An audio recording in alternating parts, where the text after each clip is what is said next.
Bir жолу уктум эле ошо көтөргөн маселелер боюнча. Каркыра кайда, Ысык көлдөгү, Таластагы десең билбейт ошолор. Так айта албайт. А бирок үзүчү кылып атты. Кетип калды деп. Ай Каркыра бул женекөй кичинекей жер эмес. Каркыра деген где-то бир 60 000 гектардын жери аянт Каркыра дейт. А Кыргыз менен Казактын ортосундагы бир гана участок 1000 гектардын тегерегинде участок анықталған емес болчу. Ошону гана чечилди. Анан бул жерге келгенде бир киши өзүчөн отуруп чечип кое бербейт туугандар. Биз казактарга 560 гектар жер бердик.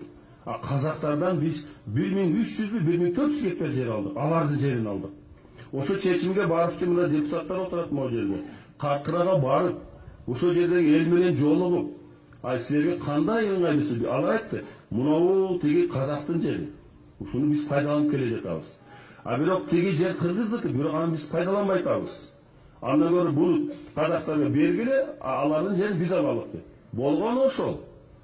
Башка маселе жок. Биз алганда да бергенден кара канчасы мына 500 гектар көп жер алдык.